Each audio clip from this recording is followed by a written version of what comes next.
Hello everyone. So that's the reference photo that we are going to work on with. There's nothing much interesting in it except the beautiful reflections that you see on the water. So I'm planning to add a figure and his pet dog somewhere near where the reflections are. Maybe somewhere there. So that'll add some additional interest to the painting. Let's see how it goes. So first I mix cobalt blue, just pure cobalt blue, and paint the sky. I have already wetted the paper, so I'm getting those rough edges in the places where the paper is dry and smooth edges where it meets the water already in the paper.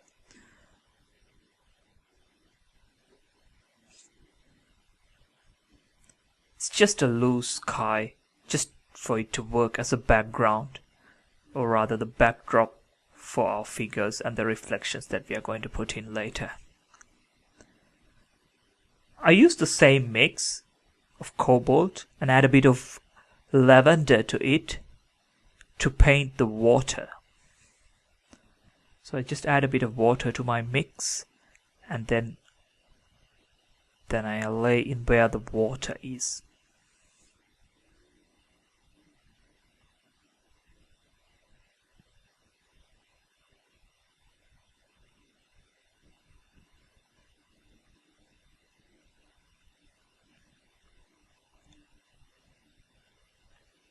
I'm using a small squirrel mop. I think it's a Raphael brush, which is quite good for washes in a small sheet of paper like this.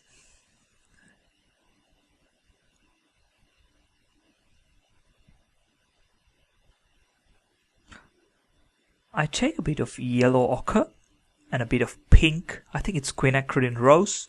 I mix them together and create a warm hue that I'm going to use to fill in where the sand would be. So I start with the sand that is closer to the horizon.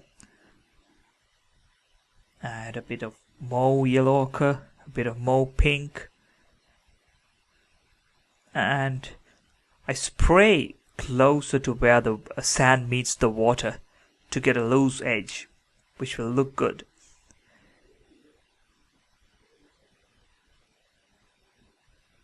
You can see that the edge that I'm painting on is pretty loose because I sprayed some water over it, and it blends the sand with the water that we have already painted before.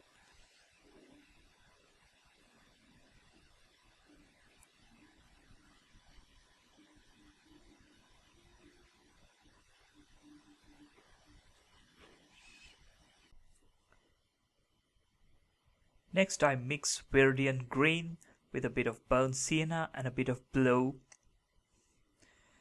So I'm trying to come up with a very tonally darker green.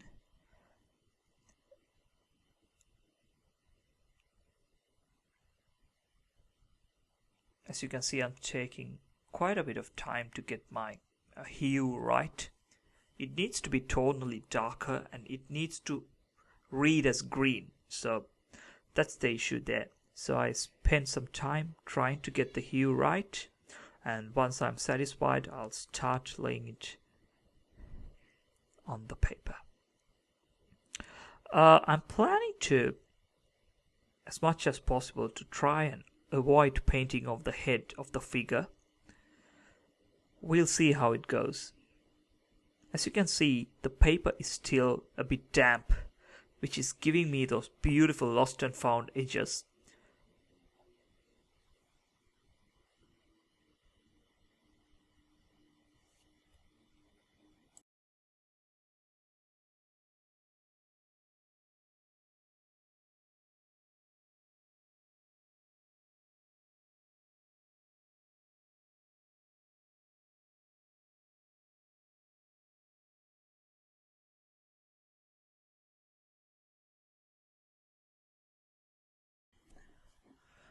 I add a bit of details which will read as rocks far away.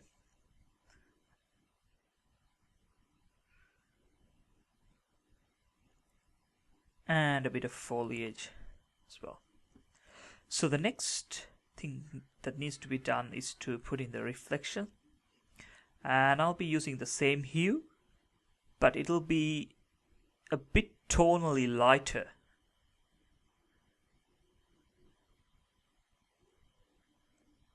As you can see, the underneath wash of the pale blue is showing through the green that I'm laying in, which is the beauty of using watercolors for your painting.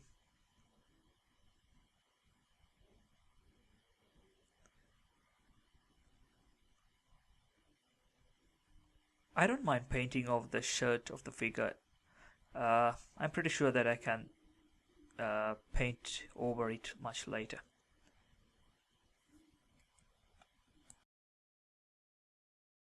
Next, I mix a bit of cobalt blue and turquoise to paint the sea. Just a few lines which will read as the sea. It's very important that it's tonally darker than the water that we have painted in the foreground. What to do next? Maybe add a few, maybe splash a bit of water to create an effect of maybe seaweed and other stuff in the page.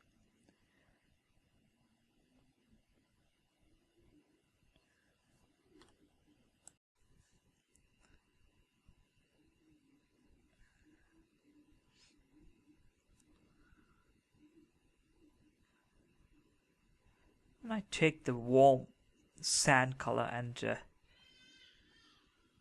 add it in the foreground as well. The pale blue is still wet, so it mixes with it nicely and gives kind of a greenish tint in the foreground.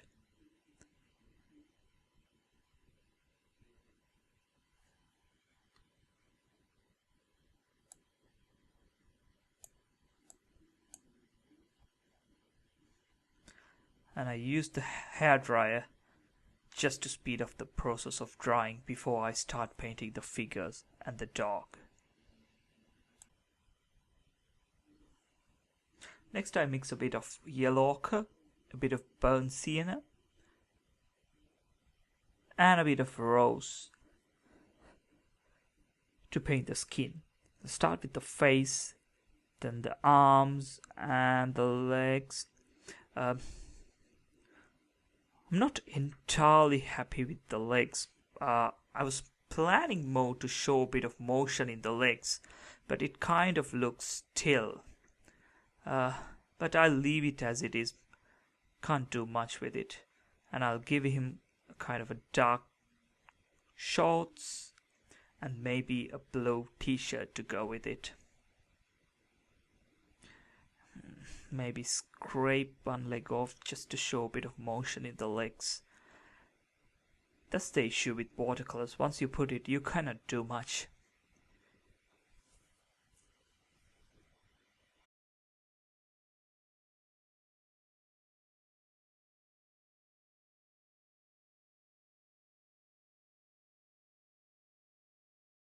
I mix a bit of lavender and a bit of cobalt blue and put in his t-shirt. As you can see, it has gone over his face as well, so I'll correct that a bit.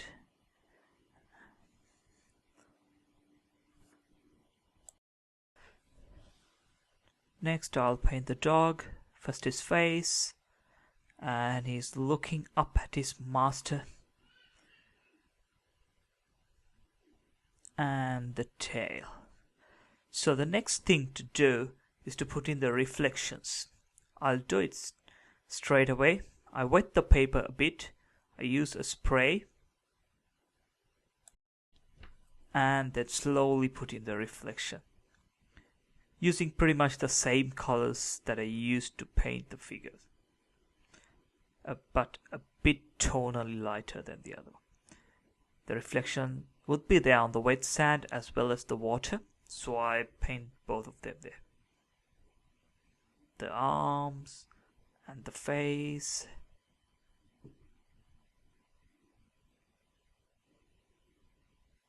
And a bit of, I just smudge it a bit so that it reads as a reflection much better.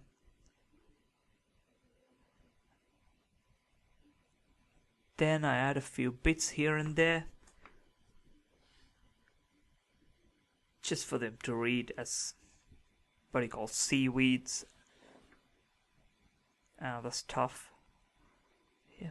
I use my finger to create an illusion of reflection and those. The paper is still a bit damp, so that helps in creating that effect. So I put a bit of dark brown on his head, and I give him a shoes and just try to merge him with this reflection. So it's reading quite well. It didn't take that long to paint this, probably like 15 minutes, but it's reading quite well as a seascape. I add a few figures at the background and other bits and pieces.